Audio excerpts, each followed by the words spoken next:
글로벌 증시가 그야말로 패닉 상태에 들어가 있습니다. 미국이 가장 중심에 있기 때문에요. 미국을 지금은 봐야 됩니다. 우리는 뭐 이미 약세로 흘러간 지가 꽤 되고요. 미국 상황들, 글로벌 상황, 특별히 또 채권 시장 동향 흐름들 보면서 대응 전략 긴급 진단하겠습니다. 오늘은 고든자산관리 이호령 대표님과 함께 하겠습니다. 어서 오십시오. 예, 안녕하십니까? 네, 그러게요. 갑자기 또 이렇게 어려운 국면으로 가는데요.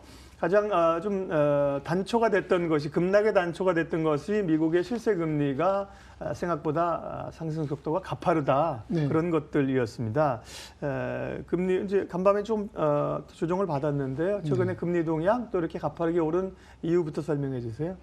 뭐 일단은 세 가지가 있을 것 같습니다. 네. 일단 맨 처음에 그 금리가 오르는 모습들은 경제 성장률이 2분기가 4%를 넘어서면서 상당히 앞으로 긍정적일 것이라는 어떤 방향. 그렇기 때문에 위험 자산 선호, 안전 자산을 회피하는 어떤 이런 현상이 벌어지면서 증시가 상승하면서 금리가 오르는 이런 모습들이 보였고요. 그러니까 두 번째는 유가가 상승하면서 인플레이션이 굉장히 빠르게 올라가는 모습들이 보였죠. 특히 그 임금 인상과 관련해서 상당히 속도를 내는 모습들이 보이면서 필립스 곡선이 이제 작동하고 있다. 뭐 이런 부분들이 얘기가 나오면서 그 인플레이션 상승과 관련해서 또 채권 가격이 장기채 중심으로 해서 올라가는 모습들이 보였습니다. 결국은 최근에는 지금 현재는 인플레이션이나 경제 성장률도 있지만 사실 금융시장에 투자하기가 좀 무서운 게 아니냐 해서 좀 빼는 이런 모습들까지 지금 같이 받을 것 같습니다.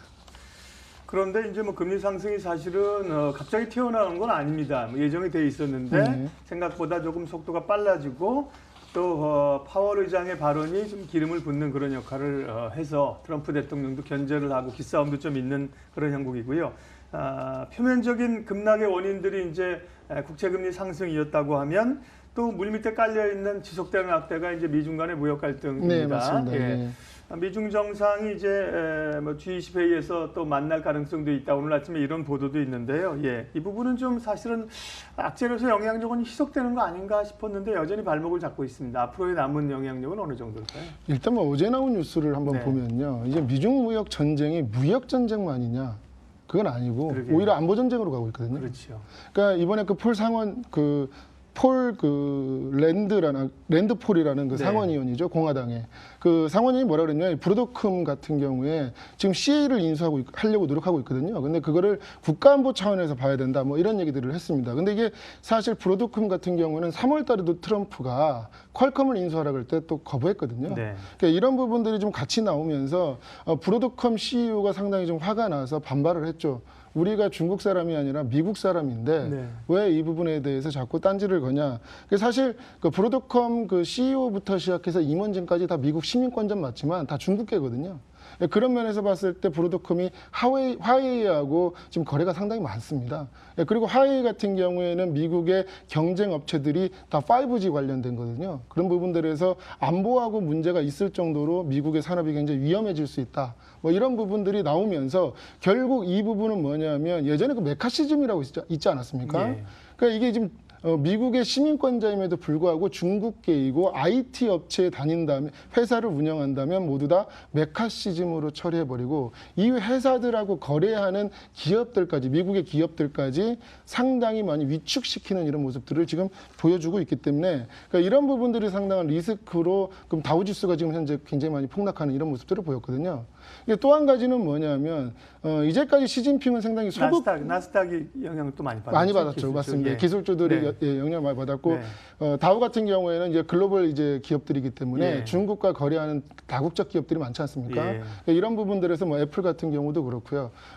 몇 가지 있었죠. 근데 중요한 거는 뭐냐면 이제까지 시진핑은 그런 면에서 봤을 때 상당히 좀 소극적으로 대응했고 웬만하면 좀 따라주는 형태를 보였었는데 요번에 그 시진핑이 우리나라 추석이었지만 거기 중추절이잖아요. 중추절 연휴 끝나고 난 다음에 간 데가 그 동북삼성이거든요. 동북삼성을 가면서 맨 처음에 이제 화환을 들고 들어갔던 데가 레이펑 기념관입니다.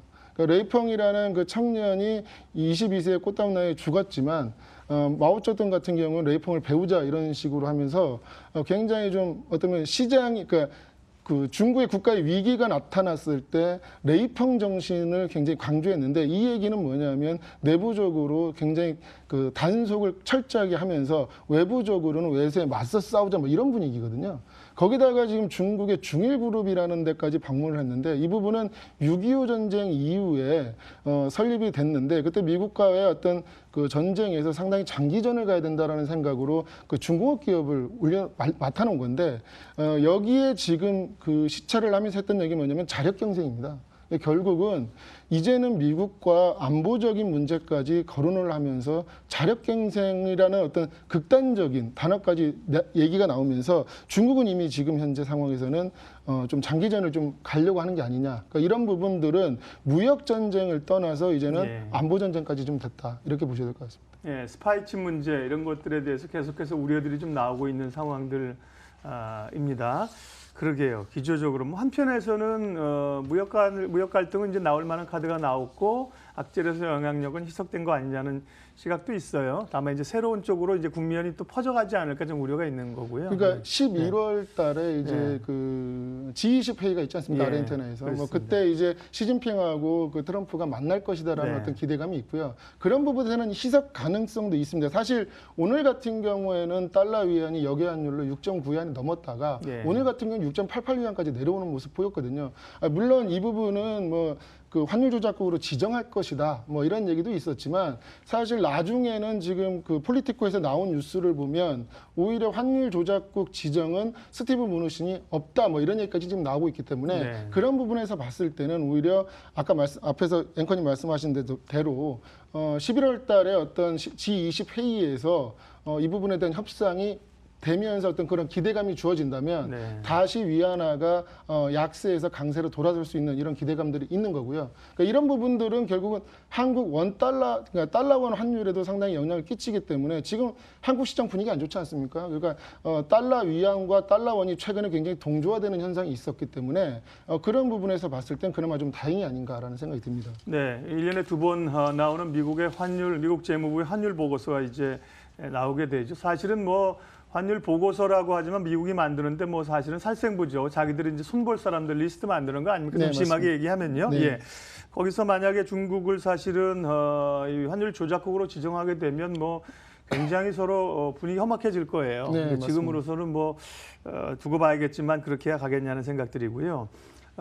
미국의 이 금리 급등 그리고 이제 유동성을 조이는 것들로 인해서 타격을 받는 게 그동안 유동성으로 성장했던 신흥국들입니다. 그래서 뭐 IMF에서도 상당한 돈이 빠져나갈 수가 있다고 하고 신흥국들이 꽤 흔들리고 다행히 요즘 브라질 같은 경우 정치적으로 좀 돌파구가 있어서 나오긴 하는데 신흥국 상황, 이머징 위기라고 얘기하는 얘기는 어떻게 흘러가는 걸까요? 일단 먼저 앵커님 말씀하신 브라질에 대해서 잠깐 제가 말씀을 드리면 보호송화로가 됐을 때는 월가가 지금 굉장히 극찬하고 있지 않습니까?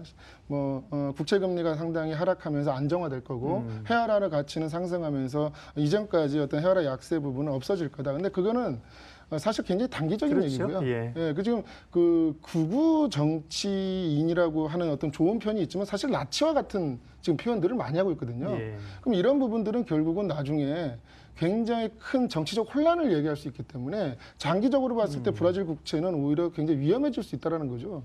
근데 이제 단기적으로 봤을 때 월가는 일단 돈이 우선이니까요. 그런 부분에서 봤을 때는 단기적 호재다라고 이렇게 얘기하는 것 같고요. 제일 중요한 거는 지금 5월 달로 한번 돌아가 볼 필요가 있습니다. 4월 달부터, 4월 달부터 굉장히 이머징 중에 아시아 이머징, 동남아 쪽이 굉장히 힘들었거든요. 6월 위기설 이런 게 있었잖아요. 맞습니다. 예. 그때 뭐 당연히 뭐 아르헨티나, 터키는 뭐 생략을 해도 워낙 많이 얘기했으니까. 네. 근데 사실 제가 머니투데이에서 5월 달에 제가 방송했던 내용이 뭐였냐면 그 인도네시아하고 인도, 그다음에 필리핀, 그다음에 이제 베트남, 뭐 이런 나라도 말레이시아까지. 근데 이제 이때 이 얘기를 하면서 제가 말씀드렸던 건 뭐냐면 그 카르멘 라이나트 있지 않습니까? 그러니까 이번엔 다르다 책을 썼던 케네스 로고프하고 공동 저자인데 이 하버드대 교수가 한 얘기가 그런 얘기였습니다. 신흥시장이 지금 금융위기 때 08년 금융위기 때보다 더 불안하다. 그러니까 이유가 뭐냐면 신흥시장이 안고 있는 부채의 3분의 2가 달러거든요. 거기다 지금 중국은 상당하지 않습니까? 거의 뭐 한 10조 달러 정도 된다는 얘기가 지금 나오고 있고요. 그런 면에서 봤을 때 10년 동안 초저금리로 잘 쓰지 않았냐? 그러니 이제는 금리가 올라가면서 상당히 리스크가 커질 수밖에 없다라는 어떤 이런 강조들을 좀 했죠. 그러면서 이제 나왔던 어떤 다른 레포트들에서 나왔던 부분들은 인도네시아 굉장히 심각한 것 같다. 달러 부족이. 그러면서 나왔던 부분들이었고, 그러면서 인도네시아는 5월, 6월이 되면서 사실 4월 달부터는 금리를 올리는 스탠스를 굉장히 많이 취했거든요. 예, 그러면서 6월 달까지 아주 본격적으로 금리를 올리는데요. 4.25에서 이제 거의 7%대까지, 예, 5.75%까지, 5.75%까지 한 번에 쭉 올리는 모습들을 보였지만, 아이러니하게도 인도네시아 루피아가 안정이 되지 않습니다, 사실. 그러니까 이런 이유들은 뭐냐면 최근에 FDI, 그러니까 외국인 직접 투자를 굉장히 많이 받았거든요. 근데 이 외국인 직접 투자를 받은 이 기업들이 결국은 지금 현재 상황에서는 해외 송금 형태로, 그러니까 배당이나 아니면 원자재를 산다는 이유로 달러로 굉장히 유출을 많이 하고 있기 때문에 루피아가 오히려 더 강해지지 않고 약해지고 있습니다. 그러니까 금리 인상에도 불구하고 루피아는 앞으로 굉장히 약해질 수 있고, 여기다가 미국의 달러 강세까지 겹쳐지면 더 큰 충격이 있을 수 있다. 뭐 이런 부분들이 지금 같이 나오고 있는 거거든요. 그 두 번째로 이제 또 보셔야 될 게 뭐냐면, 인도네시아도 인도네시아지만 지금 베트남도 굉장히 큰 문제가 되고 있습니다. 네. 그러니까 베트남이 사실은 펀더멘털이 가장 좋은 아시아의 이머징 중에 하나다 이런 얘기 하지만, 지금 저 차트를 보시면서 제가 말씀드리자면, 베트남 증시 같은 경우는 최근에 1000포인트를 넘어섰다가 다시 오히려 큰 조정을 받고 있지만, 올해 초부터 한번 쭉 보시면 달러동이 내려갈 생각을 안 합니다. 사실 이거는 30년 정도의 차트를 놓고 보더라도 한 번도 동은 절상이 된 적이 없거든요. 이런 부분들이 굉장히 지금 누적되면서 달러가 강해지다 보니까 베트남 차트가 1월 말에 고점 찍고 쭉 꾸준히 조정을 받다가 다시 살짝 오르긴 했지만 오히려 이번에 큰 폭을 하락하는 이런 모습들을 베트남 보였거든요. 통화 가치가 약세라는 거죠. 환율이 그렇죠, 오르는 맞습니다. 거니까. 예. 그러니까 최근에 달러를 상당히 많이 모으기 위해서 외환 보유고를 한 500억 달러 정도까지 올렸다 치지만 굉장히 소액일뿐만 아니라 최근에는 지금 달러를 시장에 풀고 동을 사들이는 형태의 어떤 그 환율 방어를 하고 있거든요. 그럼에도 불구하고 지금 고정환율제의 상단에서 내려오지 않고 있는 이런 모습. 그리고 여기에다가 지금 채권 금리가 굉장히 상승하면서 이자 부담을 높이고 있거든요. 그러니까 이런 부분들이 그 베트남 내의 은행 업종에 상당히 부담이 되고 이게 부실로 나타나고 있습니다. 그런 부분들을 좀 참고한다면 베트남도 좀 쉽지 않다. 그리고 FDI 자금 중에 가장 빨리 늘어났고 굉장히 많은 포션을 차지하고 있는 게 한국이거든요. 그래서 무디스에서 경고한 건 뭐냐면 한국이 상당히 경제적으로 좀 타격을 받았을 때는 베트남은 어쩔 수 없이 타격을 받을 거다라는 얘기가 지금 나오고 있기 때문에 이런 부분들에서 요즘 또 베트남 반등할 것이다라는 기대감에 투자하시는 분이 많은데 그런 부분들은 이제 오히려 좀 조심해야 되지 않나 이런 생각이 들고요. 최근에 증시만 놓고 본다면 한국에서 가장 많이 투자하라는 데가 어디였냐면 인도였습니다. 네. 근데 인도가 굉장히 큰 문제가 그 인도 모디 총리도 예전에 한 4월인가요? 5월 달에 보면 대놓고 미국 보고 금리 천천히 올리라는 얘기까지 했었거든요. 근데 지금 현재 이 문제가 왜 그러냐면 인도가 원유 수입을 상당히 많이 합니다. 2위인 걸로 알고 있거든요. 1위가 중국이고요. 근데 이걸 다 달러로 결제하다 보니까 경상주의 적자가 상당합니다. 그러다 보니까 인도 루피 같은 경우 굉장히 약세가 되죠. 그러니까 이런 부분들이 겹쳐지면서 루피에 대한 어떤 루피 약세에 대한 어떤 반감이 상당히 지금 정부에서는 많이 놀랄 만큼 굉장히 있고요. 그러면서 오늘 나온 뉴스인데요. 인도 전자제품하고 통신기기에 대해서 또 관세를 인상하면서 수입의 어떤 적절한 제한들을 좀 하고 이거에 대한 어떤 환율 방어를 하겠다. 그리고 보호무역 차원에서도 좀 갈 수 있다 이런 얘기 하고 있는데 기준금리를 올리면서도 환율이 상승하는, 즉 루피가 하락하는 이 차원은 거의 공통적으로 이머징 마켓에서 나타나고 있는데 이런 부분에서 관세를 인상한다면 오히려 인플레이션이 상승하면서 금리를 더 올려야 되는, 그래서 증시에는 또 더 악영이 될 수 있는 이런 부분들이 있기 때문에 그런 부분을 좀 조심하고 좀 봐야 될 것 같습니다. 그런 부분들을 같이 놓고 본다면 이머징 시장에서 나타나는 현상들은 금리를 올려도 지금 환율이 그렇게까지 어떤 영향력을 발휘하지 못하고 있다는 점이 굉장히 위험하다라는 생각이 들고요.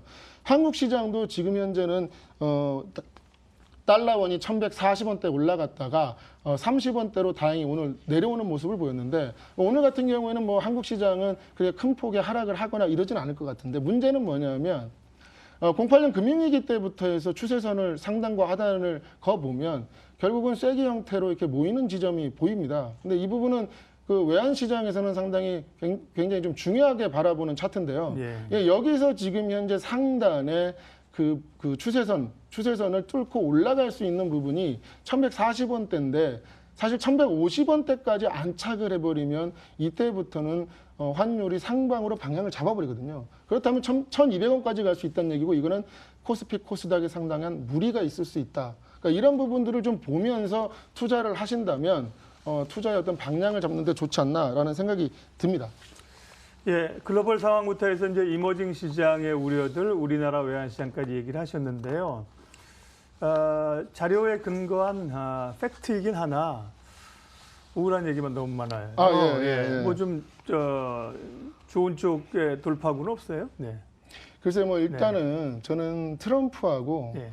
시진핑이 좀 앞서는 모습이라도 좀 보여줘야 네. 달러가 약해지면서 이머징 시장도 좋아질 것 같거든요. 예. 근데 최근 지금 이머징 시장이 안 좋아지면 그러면 미국만 좋았느냐? 그게 아니라 굉장히 연관성은 높아졌습니다. 그렇기 때문에 트럼프가 중간 선거에서 어떤 어느 정도의 소기 성과를 얻으려면 결국은 달러를 약하게 만들어서 이머징을 달래는 쪽으로 가는 게 증시가 상승하면서 어떤 본인의 어떤 지지율도 올릴 수 있는 이런 부분이기 때문에 그런 모습이 보여진다면 오히려 저가 매수세로 들어갈 수 있는 어떤 가능성도 있거든요. 그런 면에서는 워낙 달러 대비해서 이제까지 강했던 한국의 어떤 투자가 상당히 매력적이지 않냐 뭐 이런 부분들을 좀 놓고 본다면 그나마 좋지 않은가 한국이 이런 생각이 듭니다. 좋은 얘기 하라 그러시니까 일부러 좋은 얘기를 막 만들어 하실 필요 없고요. 예. 비율을 이제 제가 뭐 바꾸라는 의견이 네. 아니라 시장에 여러 가지 의견이 있을 수 있으니까 네, 말씀하시는 거 그러니까 제가 그 말씀 모두에 말씀하는 게 뭐 감이나 과거 이런 게 아니라 다 팩트의 자료를 말씀하셔서 그럼 제가 이제 몇 가지 좀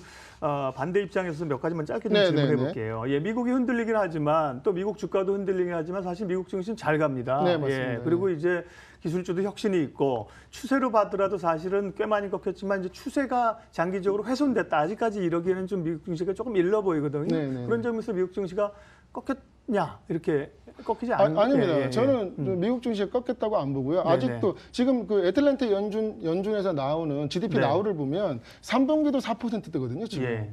그러니까 지금 예상치가 4%대면 미국은 굉장히 좋다는 얘기입니다. 하지만 미국만 좋을 수 있다라는 부분이 굉장히 큰 위험이고요. 지금 인플레이션 상승은 아직 오히려 임금 상승 속도가 빨라지면 빨라질수록 필립스 곡선은 작동을 한다. 그렇다면 위로 올릴 겁니다. 그렇게 된다면 금리 인상 속도가 빨라지는 부분이 있거든요. 그렇게 되면서 미국은 좋지만 미국 이해 지역이 좋지 않은 이런 상황. 특히 한국 같은 경우에는 지금 채권 시장은 굉장히 좋지 않습니까? 이게 지금 2.3%대까지 내려왔는데 만약에 미국채 금리가 지금 10년물이 3.1에서 뭐 3.3, 3.4 이렇게 올라가기 시작하면 한국 채권에 들어올 때의 수합 레이트가 한 1.6% 됩니다. 그러니까 지금 어떤 실질적인 수익률은 한국 채권에 투자했을 때 외국인이 달러로 들고 와서는 한 4% 정도 수익을 나거든요. 근데 이런 매력까지 지금 떨어질 수 있고 이런 부분들은 환율을 약세로 만들면서 외국인은 증시와 채권에서 다시 뺄 수 있는 그건 우리나라뿐만 아니라 이머징 시장에서 놓인 숙제거든요. 그러면 이 숙제를 어떻게 풀 거냐? 결국은 미국 트럼프가 풀 수밖에 없는 상황이 아니냐 이런 부분이 조금 부정적으로 보이는 거죠. 네. 한 가지만 더. 어쨌든 간에 글로벌 상황이 변동성이 크고 이머징 시장이 위협적이지만 한국은 사실 경기가 뭐 안 좋다고 하지만 상대적으로 말씀하신 이머징 국가에 비해서는 우리는 견조한 편이에요. 굉장히 지금 경제 좋죠. 상황이요. 맞습니다. 그런데도 우리는 주가가 약세이고 환율도 원화가 약세로 빠르게 가는데 환율도 뭐 아까 차트를 보여주셨습니다만 여기서 1,050원 뚫으면 뭐 1,100원, 1,200원 간다. 이거는 조금 우려가 좀 너무 많은 거 아닐까요? 그러니까 사실은 아까 제가 앞에서 말씀드렸지만 달러 위안과 달러 원 그다음에 동남아시아에서 중국과 거래하는 나라들의 특징이 뭐냐면 중국 위안화가 약세가 된다면 이 이머징 통화들, 특히 중국과의 연관성이 많은 수출 연관성이 많은 나라들은 다 시장에서 절하되는 모습이 보였거든요. 그러니까 이런 부분들이 중국 위안화 절하로 인해서 증시가 조정을 받는 모습을 보였기 때문에 지금 환율 조작국 지정이든 아니든 시장 심리가 위안화가 싸다는 시그널만 나와준다면 거기에 가장 빨리 반응할 나라는 한국 달러원이고요. 달러원은 오히려 다시 하락하면서 원화 강세로 인한 외국인의 저가 매력을 느끼고 들어올 수 있다. 네. 그러니 오히려 시그널을 바라볼 때 달러 위안의 시그널이 굉장히 중요해졌고 위안이 6.9위안을 넘어서지만 않는다면 다시 긍정적인 어떤 시그널이 나올 수 있다라는 부분이기 때문에 그걸 좀 더 지켜볼 필요가 있다라는 생각이 듭니다. 한 가지만 더요. 예.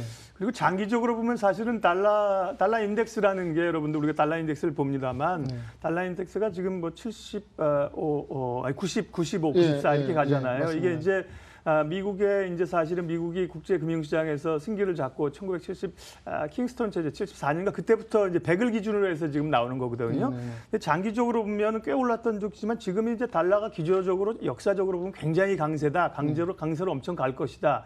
이렇게 보는 분보다는 사실 제한적으로 보는 분들이 많거든요. 예, 맞습니다. 예. 그러니까 그렇게 가야 되고요. 네. 그래야만이 금리 인상을 연준이 기조대로 할 수 있습니다. 예. 그러니까 인플레이션 상승, 달러 약세가 가야 되는데 사실 문제는 뭐냐면 지금 달러 인덱스가 90다대로 하락하면서 엔화가 갑자기 115엔대를 향해 가다가 112엔대까지 내려왔거든요. 네. 그러면 엔캐리 트레이드 청산까지 걱정을 하게 되면서 이머징에서 엔화 자금이 빠져나가는 현상도 벌어질 수 있기 때문에 달러가 약세로 간다 해서 꼭 이머징이 꼭 좋을 수 있느냐. 그건 엔화가 달러도 약세가 되면서 엔화도 약세가 돼준다면 금상첨화지만 네. 엔화가 강세로 강해져 가면. 버리면 또 이 문제도 또 있는 거거든요. 그렇군요. 예, 뭐 편안하게 프리 토크를 해서 좋습니다. 네. 이제 마무리를 해보죠. 어쨌든 네. 간에 이 정황 자체는 미증시가 어제는 4% 떨어졌다, 오늘 2% 떨어졌다고 해서 안도감을 가질 수 있는 상황은 분명히 아니거든요. 네. 그리고 투자자들은 어쨌든 공포감을 가질 수 없어서 이제 소위 이제 공포에 따른 매도, 패닉셀이 나오는 겁니다. 예, 어떻게 해야 돼요, 투자자들은요? 그러니까 저는 그렇게 얘기를 네. 합니다.